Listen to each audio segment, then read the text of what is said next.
안녕하세요. 소프트웨어 정책연구소 한상열 책임연구원입니다.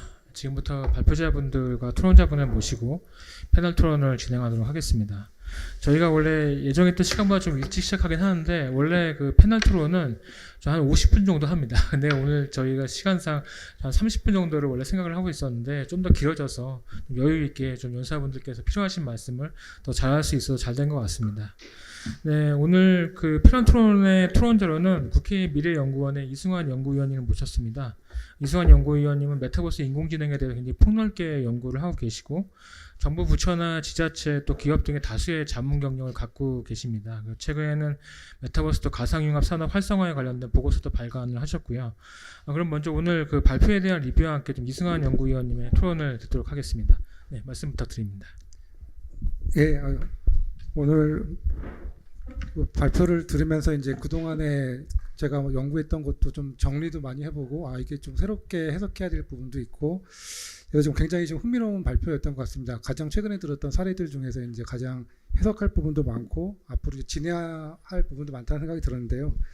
먼저 이제 그 한상열 박사님 발표를 듣다가 여러 가지를 말씀해 주셨는데 이제 그 LG에서 만든 이제 키즈 이제 메타버스가 200만이 됐는데 그걸 보고서 어떤 생각이 들었냐면은 지금 메타버스 관련돼서 굉장히 많은 서비스들이 런칭이 됐다가 다 사실 망했거든요. 잘 아시는 것처럼. 특히 이제 대표적으로 SK텔레콤이 이프렌즈 사업을 딱 접을 때 모든 사람들의 공통된 의견이 이제 메타버스가 정말 끝난 것 같다라고 생각을 했었습니다. 그때.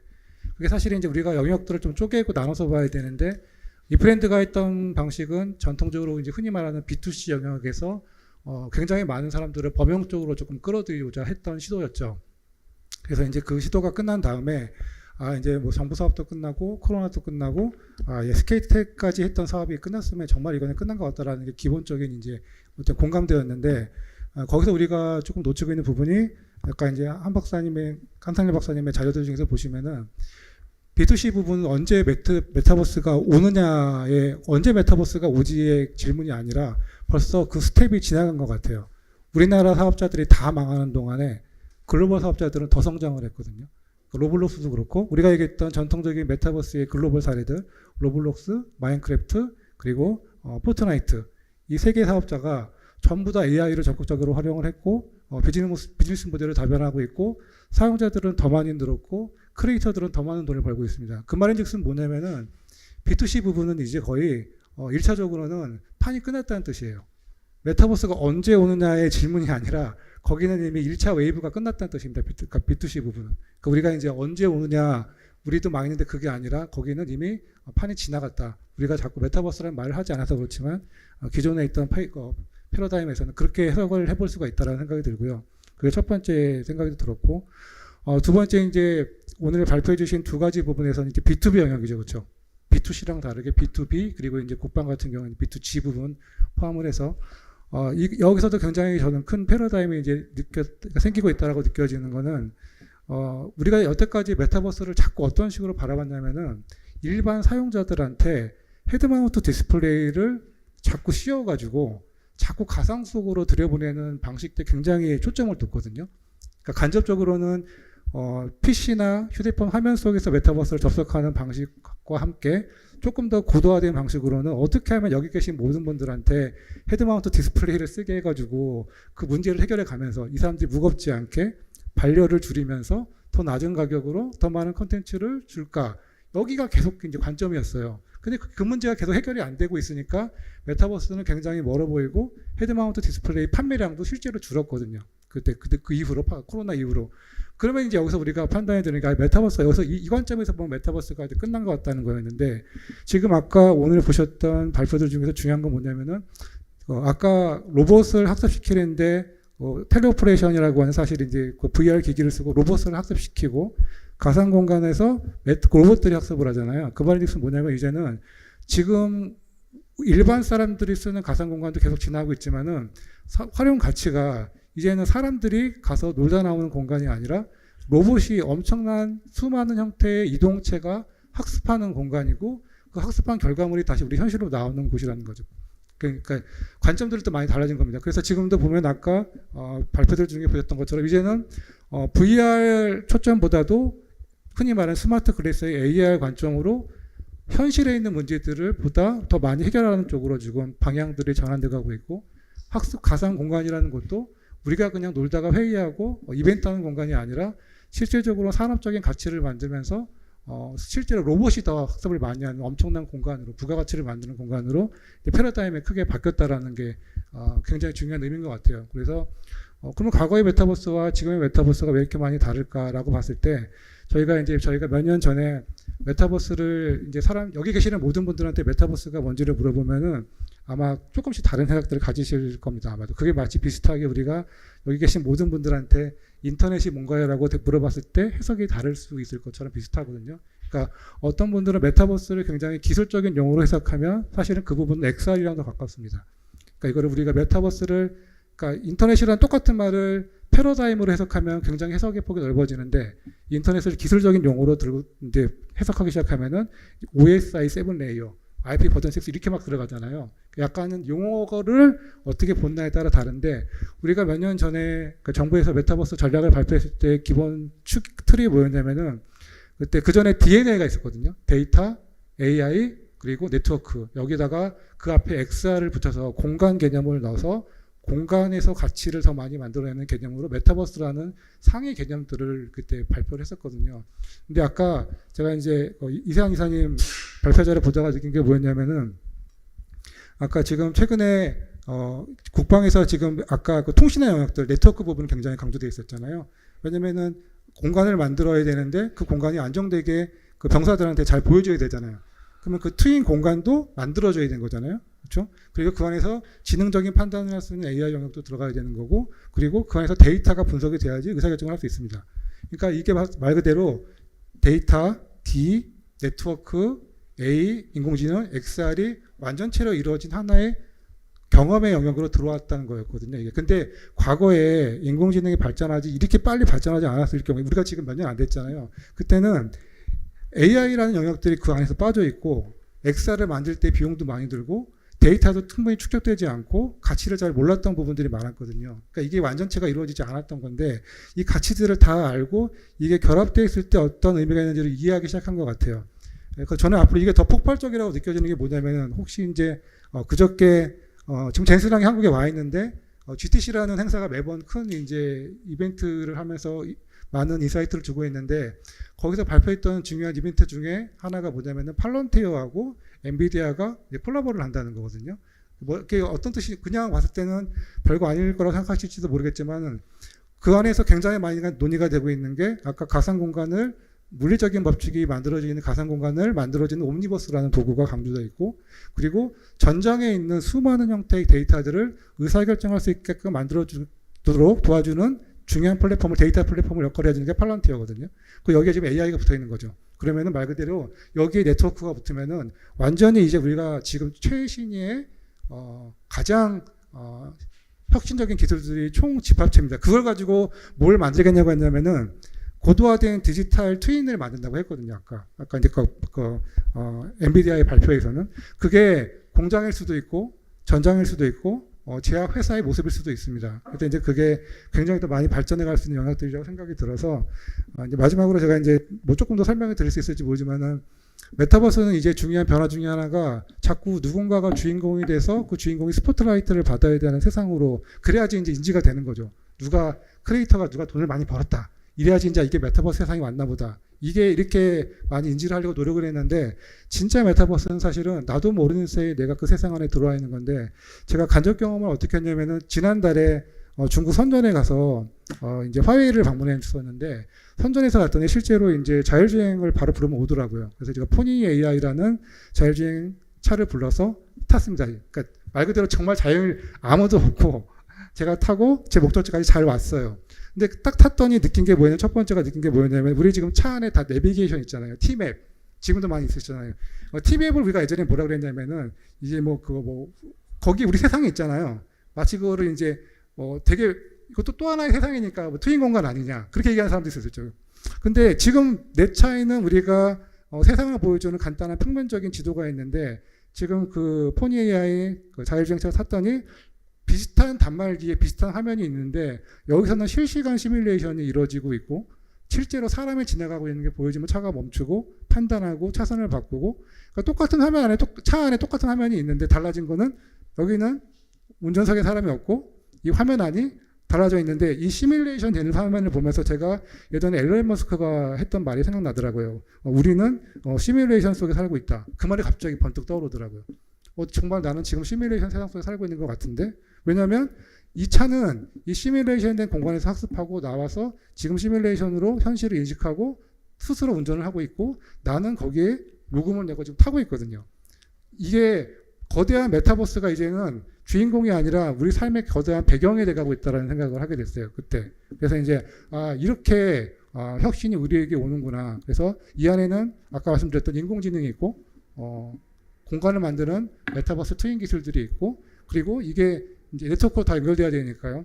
그래서 이게 XR 플러스 DNA가 연결되어 있는 이런 경험이겠구나라는 생각이 들었습니다. 그게 그래서 앞으로의 메타버스는 우리가 모르는 사이에 우리에게 굉장히 다양한 형태로 올 가능성이 굉장히 많다고 생각이 듭니다. 나는 몰랐는데 이미 저 로봇은 가상에서 경험을 해서 나에게 서비스를 하고 있고, 어떤 제품은 나도 모르는 사이에 수많은 시뮬레이션을 거쳐서 나에게 아주 빠르게 제공되고 있고, 나의 맞춤형으로. 그런 면에서 메타버스는 기존에 우리가 알고 있던 코로나 때의 메타버스와 지금의 메타버스는 매우 달라지지 않을까라고 생각을 하면서 일단 이제 마치도록 하겠습니다. 예.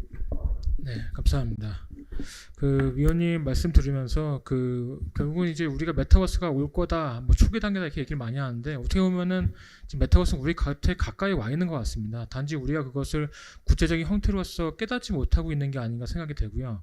일단 뭐 우리가 메타버스에 대해 협의적으로 어떤 뭐 아바타가 중심이 되는 그러한 메타버스를 많이 생각을 했었는데, 이미 앞서 지금 이제 국방과 제약사에 보신 것처럼 이 어떤 산업 형태로서 이미 현재 자리를 잡아가고 있고요.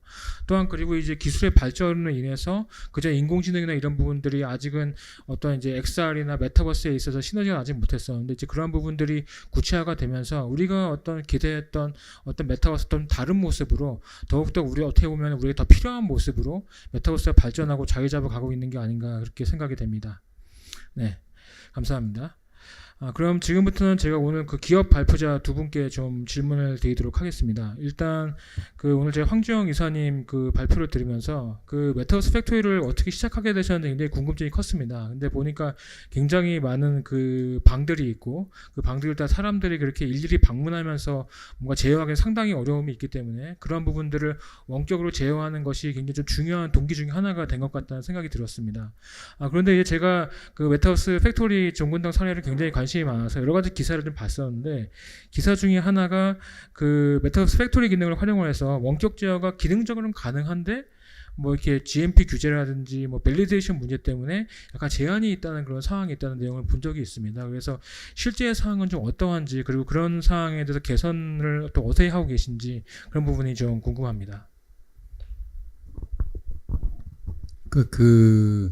이건 어떤 출발점에 대한 말씀인데요. 그 정부 중에서도 식약처는 이 규제가 강한 기관이고, 그 국민들의 건강을 지키기 위해서 굉장히 타이트하게 그러니까 의약품을 새로운 약이 나와서 한번 시장에 나오는데 연구 기간 한 10년 이상 걸립니다. 그리고 임상, 1상, 2상, 3상 통과해서 약 나오려는데 한 1조 이상 신약 만들려면 비용이 들어요. 그러다가 시험 잘못되면 버립니다. 그만큼 로스가 많고 그만큼 규제가 강하고 사람 생명하고 달려있기 때문에 원천적으로 그냥 기본이 규제라고 생각하시면 되는 산업이 제약 산업이고, 그 다음에 식약처는 기본적으로 약효가 중요하지만 부작용이나 어떤 다른 그런 부분들에 더 집중해서 국민 건강을 지키고자 하는 게 굉장히 강하죠. 그러다 보니까 아까도 잠깐 말씀드렸지만 더 좋은 방법이 있어도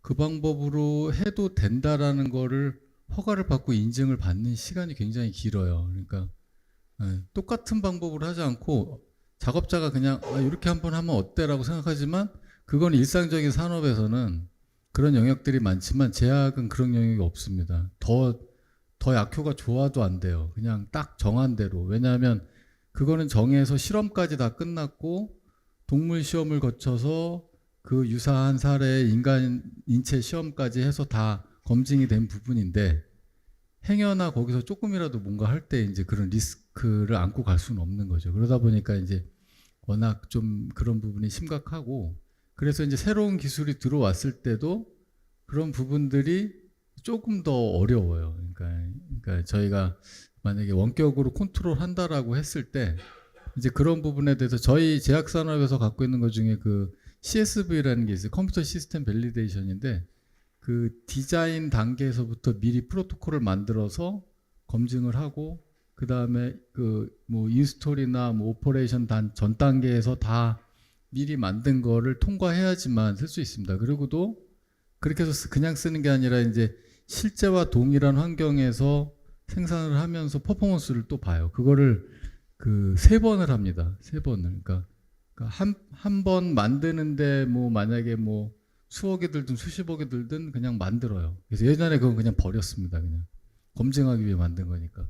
그렇게 해서 3번 하고 안정된다는 걸 증명한 후에 할 수 있는, 그러니까 굉장히 타이트한 산업이죠. 그러다 보니 그 저희가 이제 제어를 하고 할 때 기본적으로 다른 제약회사의 그런 규정들하고 다 묶여 있어요. 그러니까 저희는 그 어떤 그 작업장에서 약을 만드는 시간이 1시간이면 청소하는 시간이 2시간이고 청소를 검증하는 시간이 3시간이고요. 그다음에 거기다가 배양을 해서 그 방이 균이 없다라는 걸 검증을 하는데, 배양을 하려면 오래 걸리잖아요. 한 이틀 검증합니다. 그걸 또. 예. 그래서 굉장히 좀 상식적으로 다른 산업에서 봤을 때는 이건 뭐 미친 거 아닌가 싶을 정도의, 그랬다 보니까 이제 그렇게 원격으로 제어를 하거나 그런 걸 보증하기 위한 그 다각적인 그 노력과 저희의 또 그런 것들이 합쳐져서 시간이 좀 많이 지나야 될 것 같은, 예, 그런 부분입니다. 예. 답변이 될까 모르겠네요. 네, 그래서 정말 그 굉장히 좋은 기술을 어렵게 또 개발하고 적용을 하셨는데, 이제 제약국의 어떤 특성상의 그런 이제 부분인 것 같습니다. 그래서 이런 부분이 뭐 제약만이 아니라 다른 또 규제가 또 심한 또 산업에서도 비슷한 문제가 또 있을 수 있기 때문에 같이 참고할 수 있으면 좋을 것 같습니다. 드려도 될까요? 네. 실제로 저희가 이제 그 다양한 목적으로 사용을 하고 있어요. 그리고 원격으로 이제 사용을 할 수 있고, 저희 내부적으로 이제 그 기본적으로는 제약산업에 뭐가 있냐면, 아까도 말씀드렸지만 이 방에서 뭐를 하고 있다가 기계가 돌아가는데 제가 다른 방에 못 들어가죠. 이제 내가 이 약을 만드는, 저희는 이제 그 크로스 컨타미네이션이라 그러는데, 그러니까 외부에서의 오염도 중요하지만 이쪽 방과 이쪽 방끼리 만나도 안 되는 거죠. 그러다 보니까 작업자 한 사람이 여기 한 사람 저기 한 사람 막 다, 그러니까 뭐 방이 한쪽 구역에 50개면 각각 50명이 있는 거죠. 근데 저희 규정에는 그 사람이 거기서 하게 돼 있어요. 그러다 보니 그 사람이 빠지려면 저희가 규정이 다 바뀌어야 되고, 그다음에 저희는 지금은 뭐를 검토하고 있냐면은 이제 로봇인데, 그 왜 로봇이 필요하냐면 각각 방에 집에 퇴근하지 않는 로봇들이 있는 거죠. 왜냐하면 그 로봇이 퇴근하면 또 오염돼서 오고, 그 로봇이 다른 방 들어가면 안 되니까 아무리 원격으로 할 수 있고 다 하더라도 그 방에는 물리적인 봇이 있어야 되는 거죠. 그래서 원격으로 제어를 할 때 사람이 안 들어가고 걔가 그 방에 맨날 먹고 자고 하는 애가 있어야 돼. 맨날 충전하고 그 방에만 각각 있는 로봇들이 하나씩 있어서 저희가 그걸 할 때 걔가 그걸 해야 되겠구나. 요즘에 이제 그런 식으로 검토를 하고 있습니다. 감사합니다. 포모록스 이세환 이사님께 좀 질문을 드리겠습니다. 그 발표를 들으면서 이제 굉장히 그 뭔가 가상 시뮬레이션과 실제 작전 환경을 연결하는 그 이른바 이제 심2 리얼 전환의 어떤 중요성을 많이 느꼈습니다. 근데 이제 그러한 부분들을 실제 전장에서 운영한다는 것이 굉장히 어떻게 보면은 그 전장에는 워낙 변수가 많기 때문에, 그렇기 때문에 안정적인 어떤 환경을 유지하는 것이 굉장히 어려울 것 같은데, 뭔가 네트워크 어떤 지연이라든지 아니면 데이터의 정확성 같은 기술적인 병목 형성도 예상이 좀 될 것 같고요. 그래서 이러한 부분들이 있다면은 좀 어떤 병목이 있다면 어떤 내용들이 있는지 좀 궁금하고, 포모록스가 좀 중점적으로 해결하고 있는 내용은 어떤 부분인지 좀 말씀을 부탁드립니다. 일단 좀 전에 이승환 연구위원님께서 그 말씀해주신 내용을 덧붙여서 이제 좀 얘기를 할 수 있을 것 같은데, 메타버스의 정의를 해주시면서 DNA 플러스 XR을 얘기해 주셨어요. 예, 그래서 결국 그 시뮬레이션이라고 하는 측면은 뭐가 조금 안 돼도 괜찮습니다. 실제 작전에서 그 시뮬레이션에서 실패해도 죽지는 않아요. 근데 작전 현장에서는 리얼타임으로 지연 없이 이러한 것들이 적시적으로 빨리빨리 되는 게 굉장히 중요합니다. 그래서 저희는 이러한 지휘 통제라는 부분은 또 특히나 현장에 있는 다양한 수집된 정보를 빨리 뭔가 가져와야 되는 개념이죠. 그래서 이런 개념을 디지털 통해서 이제 서로 공유하고 수집하고 하는데 사실 첫 번째 프로젝트 말씀드렸던 부분은 5G 네트워크 기반으로 저희가 했었던 거예요. 왜냐하면은 그 네트워크가 굉장히 이제 중요한 사항이라는 걸 인지하고 있었는데 현재 군 전술 통신망은 TICN이라고 굉장히 예전의 그러한 통신망이어서 어떤 영상 하나를 이렇게 전송하기에도 버거울 정도의 그러한 거였고, 그런데 어쨌든 이러한 디지털 베이스의 지휘 통제가 이루어지려면 통신에 대한 부분들이 해결이 필요할 거고, 근데 그에 대한 군에서의 그 로드맵상에서 LTE망을 구축하는 것만도 뭐 정확하게 제가 모르겠지만 뭐 30년 이후에나 될 것 같고, 그러려면 그게 구축이 안 된다면 이걸 할 수 없으니까, 그래서 저희는 이러한 그 미래에 대한 개념을 저희가 그냥 독단적으로 생각한 건 아니고 육군사관학교에서 이제 이러한 미래 개념들을 기획을 했고, 그런 부분은 이제 어떻게 구현할 것인가를 이제 계속 같이 해오고 있는 측면에서 때마침 이제 5G가 우리나라에서 최초 상용화에 대한 것들을 드러내야 되고, 과기부의 역할이 이제 5G 플래그십이라는 그런 역할에 이런 국방의 이러한 그 주제가 괜찮겠다 싶어서 국방부와 과기부의 조인의 그런 프로젝트를 통해서 이제 첫 번째 개발을 한 거고요.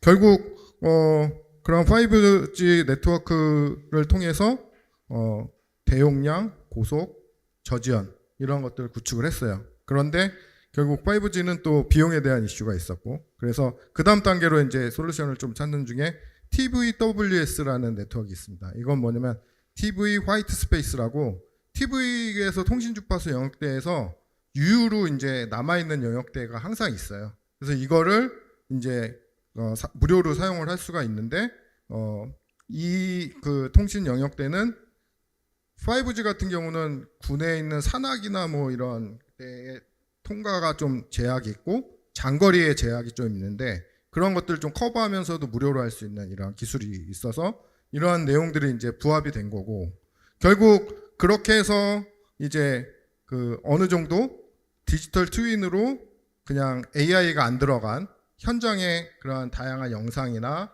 전투원의 그러한 정보라든 것들을 디지털 트윈으로 화된 이제 3D 지형에 매핑해가지고 상황하는 것들을 만들어서 구현을 해놨어요. 그런데 이제 AI가 들어왔죠.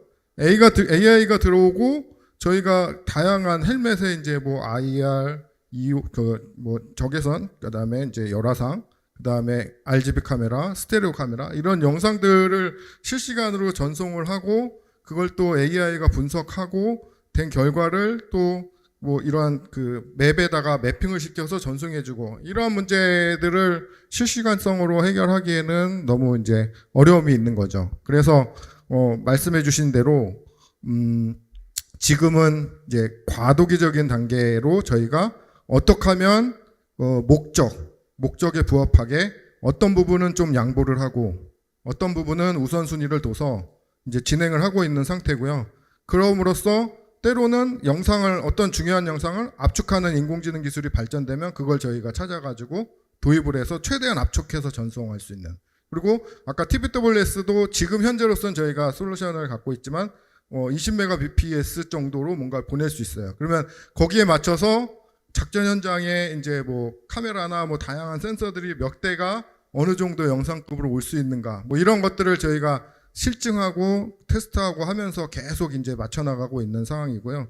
여기에 또 하나 이제 중요한 거는 그 물리적인 그 HMD에 대한 그 성능이 예전에는 저희가 홀로렌즈를 사용한 거는 그나마 그 당시에 이제 핸드 제스처 트래닝이나 컴퓨팅 프로세싱이 그나마 나아서 지형도 띄우고 뭐 이렇게 할 수 있어서 썼는데 그마저도 실제로 저희가 군에 도입해 보다 보니 UI UX 측면이나 여러 퍼포먼스 측면에서 제대로 안 됐어요. 그런데 그럼에도 불구하고 계속 저희는 해오고 있는 상황이고 그 와중에 저희가 또 하나 말씀드리면 MR 글래스를 쓴 거는 뭐냐면 VR은 시뮬레이션에서는 이제 VR을 쓰게 되면은 가상 공간에 몰입해서 뭔가 하다가 전기가 끊기거나 뭐 하면은 작전 상황에서는 뭐 앞이 안 보이거나 하면 안 되잖아요. 근데 이거는 그 글래스는 이제 MR 글래스는 앞이 뚫려 있으니까 이게 나가도 작전은 수행할 수 있으니까 그런 형태로 이제 MR 글래스 착용해서 진행을 했고 그 와중에 이제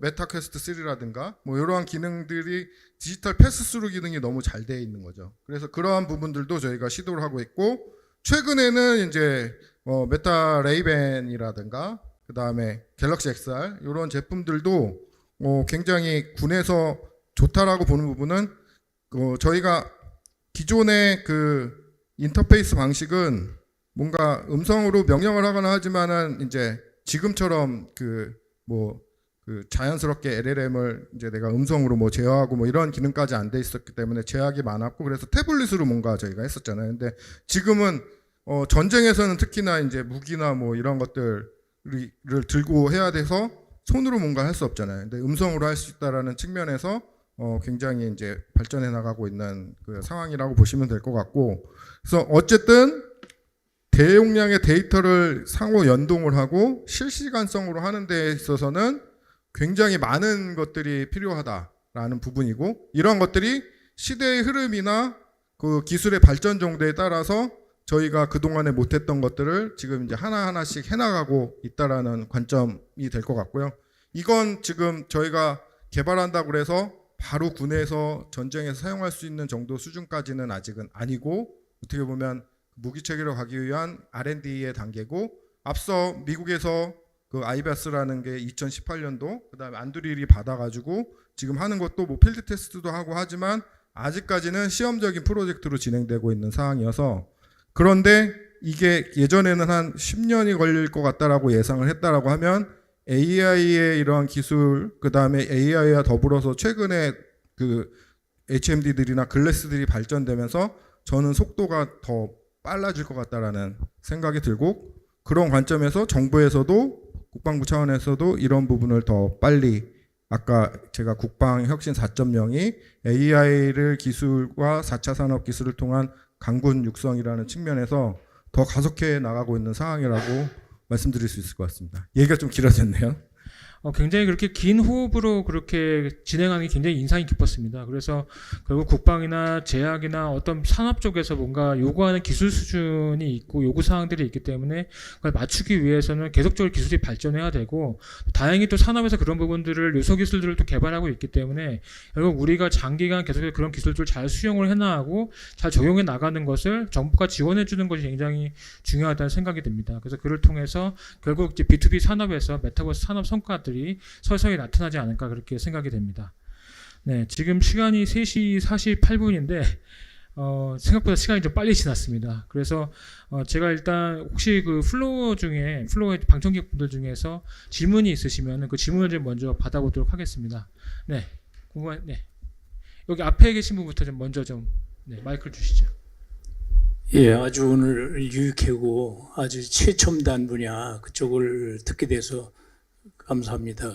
저는 그 과기부에서 한 11년 했고요. 보건복지부 이제 식약처를 포함해서 한 20년 했습니다.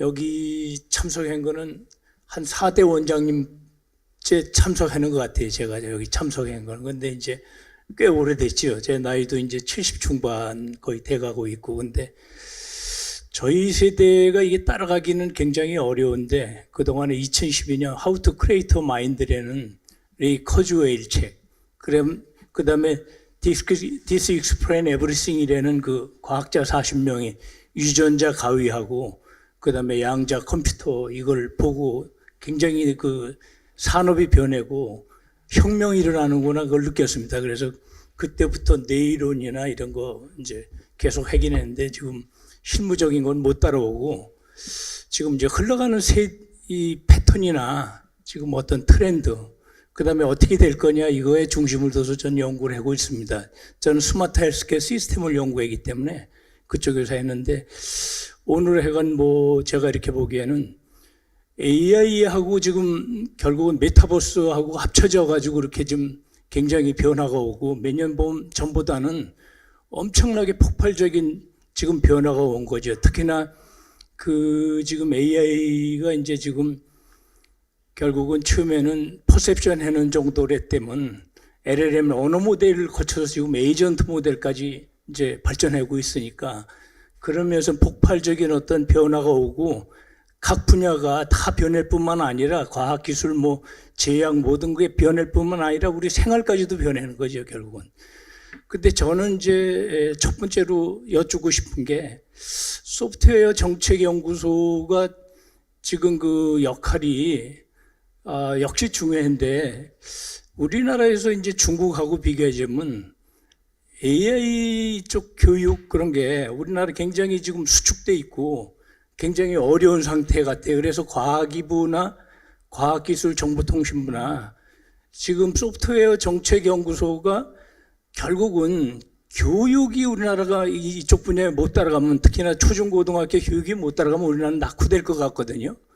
특히 중국에 비해서는 중국은 어그레시브에게 굉장히 지금 그런 걸 굉장히 진짜 우리가 생각 못할 정도로 열심히 하고 폭발적으로 하고 굉장히 국가 역량을 다해서 했는데 그런 면에서 지금 과학이 정통부하고 그다음에 소프트웨어 연구소가 그런 면에서 어떤 이니셔티브는 꼭 아니더라도 국가 어떤 이런 분야의 교육을 좀 주도할 수 있으실지 그걸 한번 여쭤보고 싶고요. 두 번째는 지금 이제 발표하신 것 중에서 저는 제가 의료 정책을 전공했습니다. 사실 그래서 의학 분야도 제너릭 같은 걸 거의 했죠. 아까 말씀한 대로 연구하려면 보통 1조 이상 들여서도 거의 못하고 그랬는데 종군당에서 하시는 것 중에 제네릭하고 자체 연구해가지고 이제 어떤 나름대로 우리가 이제 지금 의학 산업이 굉장히 중요한 산업이고 경쟁력이 있고 이번에도 관세 협상에서 의약품은 좀 페이버하게 이제 좀 잘 됐거든요. 그런 면에서 근데 하여간 그런 면에서 볼 때 우리 발표를 하셨으니까 의학 산업이 발전하려면 제일 인재들이 또 의료 분야로 가는데 어떻게 좀 의료계하고 어떻게 좀 협조를 하면 좋은가 그런 걸 한번 여쭙고 싶습니다. 이상입니다. 너무 장황하게 질문해서 죄송합니다. 예. 질문 감사드리고요. 저희가 지금 AI 교육 관련돼서 전에 또 포럼도 열었었고요. 그리고 이제 관련된 여러 가지 연구들을 하고 있습니다. 그런 거 따로 좀 설명드릴 기회가 있을 것 같고요. 네, 그리고 제약 관련된 내용은 오늘 좀 주제하고는 약간 좀 벗어난 부분이 있어서 제가 따로 그것도 말씀을 드리는 걸로 하겠습니다. 네. 자, 질문 좀 드리겠습니다. 황 이사님한테 여쭤보고 싶은 거는 아까 회사에서 잘릴 뻔하셨다고 그랬는데 지금은 어떤 성과를 내셨는지 하는 것 여쭙고 싶고요. 그다음에 또 하나는 성과를 내시는데 어떤 정군당 내부에서만 하셨는지 아니면 파트너들이 있으셨는지 하는 질문입니다.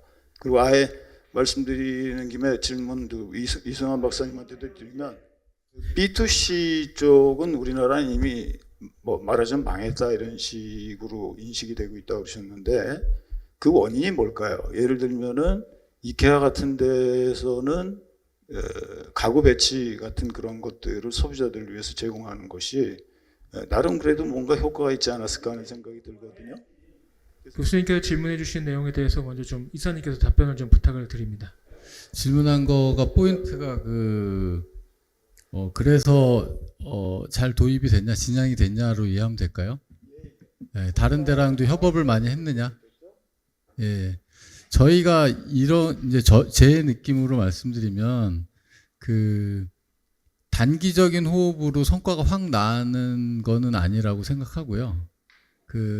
정말 긴 호흡으로 인프라를 구축을 하고 성과를 내는 건데 그것도 저는 티핑 포인트라고 생각하는데요. 어느 정도까지 도달이 돼야 그때부터는 이제 거스를 수 없는 어떤 흐름의 변화가 난다고 생각하고요. 그래서 지금은 어떤 조그만한 성과들이 나고 있고, 그 다음에 아까도 이제 메타버스를 하다 보니 AI가 들어와서 뭐 이런 말씀을 하셨는데, 저희도 처음에는 메타버스를 원래 이제 메타버스보다는 데이터에 집중을 하다가 이제 메타버스가 꼭 필요한 영역이 있어서 들어왔고, 그 다음에 메타버스를 하다가 AI가 빠질 수 없기 때문에 이제 들어왔어요. 그래서 결국은 이런 것들이 다 합쳐져서 그 어느 정도 진짜로 그 성과를 낼 수 있는 그런 시기가 도래했을 때 확 그 나타나지 않을까, 거스를 수 없을 만큼. 근데 지금은 이제 사용하지 않으면 안 될 만큼 사용하고 있습니다. 근데 정말로 기대할 만한 성과가 나느냐라고 하시면 아직도 가는 길이라고 말씀드리고 싶고요. 예, 그렇게 여러 파트너들하고 같이 노력을 하고 있습니다. 예, 감사합니다. 우리 회사들은 성장을 못했다면 우리 회사들은 라이타임의 그런 기술을 수요자한테 미투시켜주지 못한 것 때문 아닌가, 그런 생각이 든다는 겁니다. 그래서 그거에 대해서 어떻게 생각하시는지요? 예, 그 아까 B2C 부분을 이제 조금 더 설명드리면은 B2C 부분에서 기존에 아까 제가 이제 뭐 이 브랜드 설명을 드렸는데, 이 브랜드가 추구했던 방향이 기존에 있는 플랫폼들하고 큰 차별성이 없었죠. 예를 들어서 기존에 있던 예를 들어 로블록스, 뭐 마인크래프트, 그리고 포트나이트의 요소들의 완전히 이 플랫폼은 새로운 플랫폼이다라는 가치를 줘야 되는데, 그러니까 쉽게 얘기하면은 어떤 기술이 있으면 이 기술은 어떤 경험을 만들어야 되고, 이 경험은 비즈니스 모델까지 연결이 돼야 되는 게 이게 돼야지 이제 말 그대로 돌아가는 선순환 모델인데, 기존에 발표되어 있던 모든 모델들이 앞서 있던 플랫폼들을 그냥 거의 이제 추종하는 플랫폼들이었고, 이 플랫폼들이 선도적인 지위를 유지하니까 이제 도저히 이 서비스가 따라잡을 수 없다라고 판단하니까 사업을 접었는데, 아까 이제 예시로 나왔던 그 LG의 키즈 플랫폼은 범용성을 추구하지 않았고 버티컬한 영역으로 깊게 들어왔습니다. 그래서 첫 번째는 키즈를 타겟으로 했고, 두 번째는 아이들의 영어를,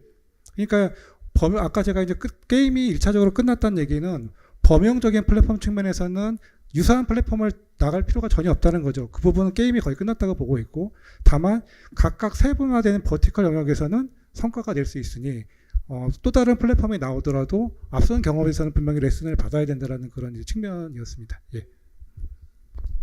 네, 감사합니다. 지금 시간이 거의 다 되어서 아까 그 질문하신 마지막 한 번만 좀 받고 마무리하도록 하겠습니다. 예, 저는 해군사관학교에서 생도들을 가르치는 김준상이라고 합니다. 예, 이세환 이사님한테 좀 질문 드리고 싶은 게 있는데요. 예, 일단 그 관련 사업에서 육군사관학교에서 하신 것들 잘 이렇게 봤는데, 그 현재 지금 군에서 어떤 네트워크 커버리지 같은 경우에는 뭐 5G 사업을 하고 있지만은 해군도 그렇고 전장 정보 체계 네트워크는 지금 저궤도 위성의 그런 활용으로 좀 계획이 잡혀 있습니다. 그래서 2030년 이전에는 임대를 하고 30년 이후에 실제로 이제 자체 위성을 가지는 걸로 이렇게 하고 있는데, 이제 저희 해군 같은 경우에는 이제 5G 커버리지 자체도 또 안 되기 때문에 또 이런 부분들이 좀 현재 기술 개발이나 사업 추진하시는데 좀 검토가 되고 있는지, 또 그런 뭐 모듈의 크기라던가 이런 제약사항은 없는지, 이런 부분에 대해서 좀 인사이트가 있으면 좀 말씀해 주시면 감사하겠습니다. 네, 좋은 질문 감사드리고요. 저희는 어쨌든 그 기술 개발 영역 중에 저희 회사가 네트워크 개발하는 회사는 아니고, 저희가 이제 네트워크는 5G를 한번 썼었고요. SK텔레콤과 같이. 그리고 지금 아까 좀 전에 말씀드린 TBWS라는 것도 이제 별도의 우리나라에서 하는 업체랑 같이 이제 진행을 하고 있습니다. 그리고 말씀 주신 대로 저희가 미래도전과제에서 아까 해군 함정 기반으로 하다 보니, 함정은 또 육군의 그러한 사항보다 더 제한적인 사항인 거를 지금 말씀해 주신 대로 느꼈고요. 그 다음에 일부 함정, 최신 함정에는 LTE인가 뭔가 들어가 있는 실내 LTE. 네, 실내가 들어가 있고, 결국 저희 그 해군 함정은 함정에서 함정은 또 위성으로 결국 해야 되는 그러한 이슈가 있으신 것 같아요. 그래서 저희가 아직까지 뭐 위성에 대한 부분을 연동을 하지는 안 해봤지만 어쨌든 개념은 가지고 있는 거고, 그러한 그 위성 지휘 체계가 들어온다고 하면 저희가 적용해 볼 수 있을 것 같다라는 생각은 들고, 그런데 인사이트를 뭐 드리는 측면에서는 저희가 아까 차량에 이제 그 지휘 이제 통신 중개소 역할을 해서 협대용 무선망 링크를 형성하는 형태로 구성을 한다고 했잖아요. 그래서 지금 그 육군에서 저희가 지금 개발하고 있는 부분은 소부대입니다. 그래서 대대급이라서 10km 정도 커버리지가 이제 통신이 되면 된다라는 관점 하에 중계 차량을 거기서 2대나 3대 정도 이렇게 놓고선 이제 데이터 링크를 형성해서 이제 진행하는 형태로 구성을 하고 있고요. 해군 함정도 어떨지는 모르겠지만 그게 가능할지는 모르겠어요. 그래서 함정과 함정 간 뭔가 이런 것들이 연동이 될 수 있지 않나라는 생각도 해보고, 제가 네트워크 쪽은 또 전문이 아니어서 이 정도 설명을 좀 드릴 수 있을 것 같고, 네트워크는 어쨌든 현대전에서 굉장히 중요한 하나의 축이라고 말씀드릴 수 있을 것 같습니다. 말씀하신 것들을 들어보면은 예산이 다 이제 어떻게 보면 유실험 사업이나 이제 미래도전 기술 사업 같은 실험적인 사업의 예산인데, 이게 제가 과거에 여러 군데서 들었을 때 이게 좀 대규모 확대 사업으로 하기 힘든 게 지금 그런 효과성에 대한 검증 부분과 멀미 이 두 가지라는 이야기를 들었는데, 이 부분에 대해서 좀 대응하고 계시거나 또 계획하고 있으신 게 있으신지 궁금합니다. 예, 일단 저희가 처음 프로젝트를 실행을 했을 때는 군에서는 이런 개념 자체도 없었고, 군의 소요 요구 사항을 요청했을 때 뭘 줘야 될지도 몰라서 육군사관학교에서 미래는 이런 모습일 거다라고 해서 어떻게 보면 하나의 프로토타입을 이제 만들어서 펼쳐 놨더니 이제 각 부대에서의 이제 필요성에 의해서 실험 사업이든 뭐 미래도전이든 이런 것들이 나오게 됐고요. 그다음에 결국은 이제 재작년부터 그 국기원에서 하는 국방 핵심 기술 과제로 해서 이거는 이제 체계로 가는 사업입니다. 그래서 약 300억 좀 넘게 되는 규모로 이제 진행이 되고 있고, 그럼에도 불구하고 이게 군에서의 어떤 체계로 정립이 되려면 잘 아시다시피 ROC라고 해서 운영 개념부터 해서 어떤 요구 성능 이런 것들이 다 나와서 이제 그 전투 실험까지 거치고 나서 이제 구현이 돼야 되는데, 빈 공간마다 이제 비어 있는 부분들이 많이 있습니다. 그래서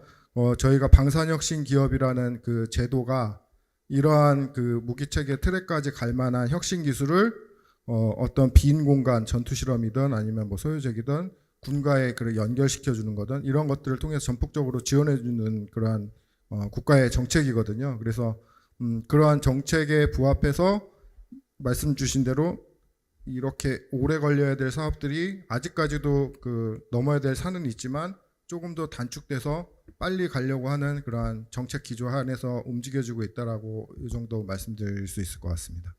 감사합니다. 네, 감사합니다. 시간이 다 돼서 그럼 금일 포럼을 좀 마무리하도록 하겠습니다. 오늘 2시간이라는 좀 시간이 짧기는 했지만 그래도 넥스트 메타버스 AI 혁신과 새로운 기회라는 제목으로 의미 있는 발표와 토론 시간을 가졌다고 생각합니다.